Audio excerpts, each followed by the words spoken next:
नमस्कार। देवभूमि हिंद कला मंच में आपका स्वागत है। हौसले बुलंद दिल में जुनून, हौसले बुलंद दिल में जुनून, फिर कोई भी हो मंजिल, रास्ते खुद ब खुद बनते हैं। तो आइए देखते हैं एक वीडियो क्लिप, फिर करते हैं बात। हमें गुलेल से क्यों मारा? It is bad manners.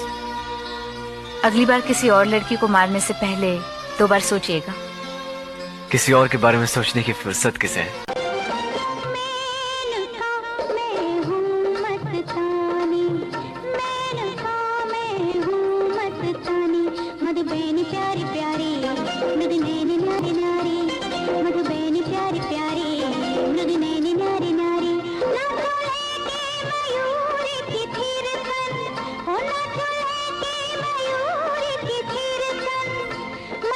ये है मल्टी टैलेंटेड टिंकू विहान जी। बेसिकली कांगड़ा से हैं, आर्टिस्ट हैं। चलो आइए आज जानते हैं इनके जुनून के बारे में। टिंकू जी, स्वागत है आपका देवभूमि हिंद कला मंच में। कैसे हैं? नमस्कार दोस्तों।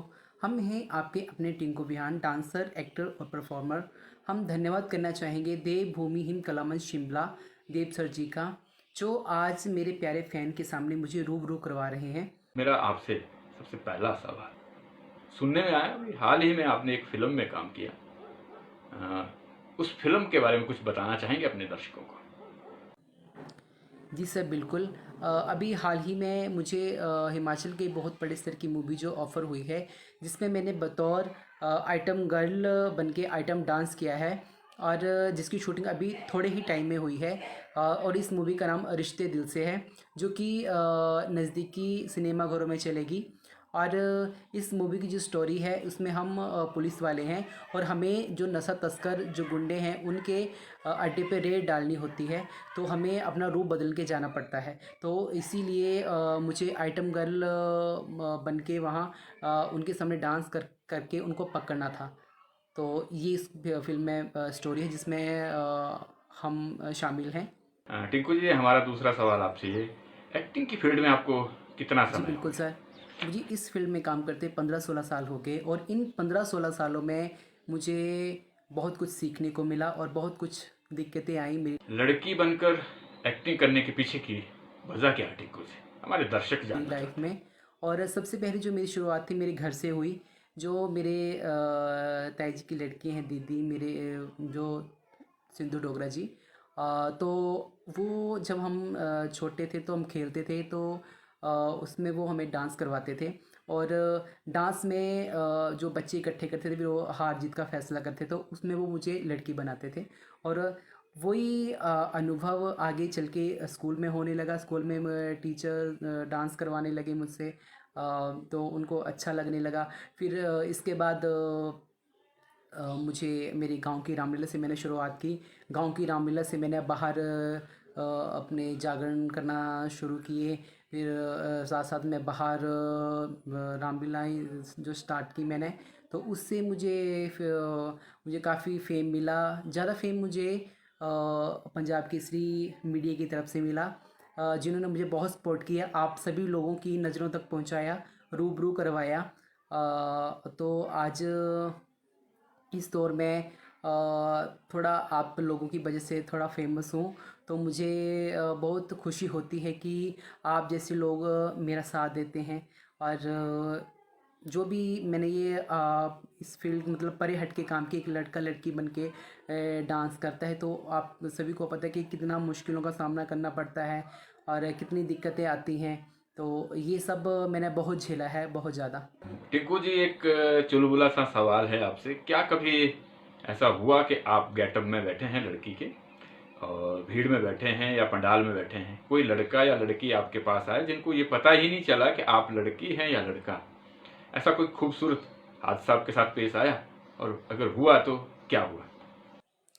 लड़कियों को तो छोड़ो, यहाँ तक कि लड़के भी बिल्कुल विश्वास नहीं करते कि ये जो हमारे सामने खड़ा है, ये लड़का है, ये लड़की है।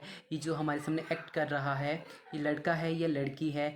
यहाँ तक कि वो शर्तें लगा देते हैं, और कईयों को तो शर्त हारनी पड़ती है, क्योंकि जब हम गेटअप में आते हैं तो पहचानना मुश्किल हो जाता है कि ये मेरी थिंकिंग नहीं, और मेरी मतलब ये मेरा नहीं, जो मेरे फैंस हैं जो मुझसे मिलते हैं और मेरे बारे में बोलते हैं, तो ये उनकी जुबानी है कि सच में कि आप पहचाने नहीं जाते, बिल्कुल नज़रें धोखा खा जाती हैं। आपको कोई अनजान जैसे कोई व्यक्ति या कोई महिला आएगी तो आप वो तो यही बोलेगा कि आप लड़की हो, लड़का नहीं हो। तो ये काफ़ी इंसिडेंट मेरे साथ होते हैं जो हम आपको अपनी जुबानी सुना रहे हैं। टिंकू जी, आगे क्या करने का इरादा है? आगे का इरादा यही है सर कि मुझे और मेहनत करनी है, और मेहनत करके मुझे आगे जाना है, और मुझे बड़े लेवल पे काम करना है। हम यही चाहत रखते हैं और हम सभी से ही आशीर्वाद चाहेंगे कि मेरी मेहनत सफल हो। टिंकू जी, हमारा आपसे अगला सवाल यही है कि आप राधा बनते हैं, आप पार्वती बनते हैं, क्या कभी किसी दूसरे गेटअप में भी आपने काम किया? शिव हुआ या कोई दूसरा लड़के के कैरेक्टर में? जी सर, मैंने राधा जी, पार्वती जी के करैक्टर से परे मैंने कृष्ण जी का करैक्टर भी किया है, और मेरी शुरुआत कृष्ण और शिव जी के करैक्टर से हुई है, और उसके बाद मैंने ये राधा और पार्वती का जो एक्ट करना जो स्टार्ट किया था। टिंकू जी, आप शादी कब कर रहे हैं? जी सर, बिल्कुल। अभी जो आपने मुझसे सवाल पूछा, शायद यही सवाल मेरे प्यारे प्यारे फैंस के मन में भी होगा, सलमान खान की तरह कि आप शादी कब कर रहे हो।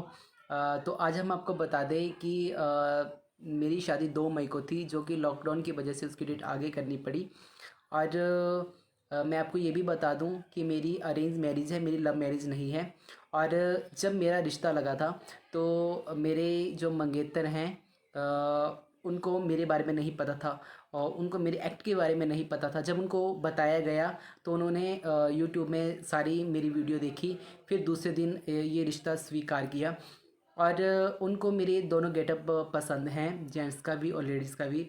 और जब से वो मेरी लाइफ में आए हैं तो उनको उनकी तरफ से भी मुझे बहुत सपोर्ट मिलता है, बहुत सपोर्ट करते हैं मुझे वो। टिंकू जी, आप अपने प्यारे प्यारे दर्शकों के लिए अंत में क्या कहना चाहते हैं? एक बार फिर से मैं देवभूमि हिम कलामन शिमला देव सर जी का धन्यवाद करता हूँ, जिन्होंने मुझे आप सभी से रूबरू करवाया, और अपने प्यारे प्यारे फैंस का जो मुझे समय समय पर प्यार और अपना आशीर्वाद देते रहते हैं। और आज आप सभी की वजह से मैं इस लेवल पर हूँ, और मुझे अभी और आगे जाना है, मेहनत करनी है। तो मेरी इस मेहनत में अपना साथ दे, अपना प्यार और आशीर्वाद रखे, ताकि मैं और ऊंचाइयों को छू सकूं। और आप सभी से फिर प्रार्थना है कि कोरोना कोविड-19 के चलते आप अपने घरों में रहें और सुरक्षित रहें, और जब भी किसी ज़रूरी काम से बाहर निकलें तो मास्क का प्रयोग करें, और जब घर के अंदर एंटर करते हैं तो सैनिटाइज़र से हाथ को सैनिटाइज़ करें। बस यही कामना करता हूँ कि आप सभी ठीक और सुरक्षित रहें। जय हिंद, जय भारत। धन्यवाद आपका। जी हाँ, बहुत ही खूबसूरत संदेश के साथ टिंकू जी ने बहुत ही अच्छे शब्दों में देवभूमि कलामंच की तारीफ की और कहा कि लॉकडाउन के दौरान आप घर के अंदर रहें। तो दर्शकों, ये थे आज हमारे साथ मल्टी टैलेंटेड टिंकू बिहान जी कांगड़ा से। इन्होंने बहुत ही खूबसूरत तरीके से अपने बारे में बताया, अपने हुनर के बारे में बताया। तो लेते हैं दोस्तों विदा, मिलते हैं किसी नई शख्सियत के साथ नए प्रोग्राम में। तब तक के लिए मुझे दीजिए इजाज़त। धन्यवाद, नमस्कार।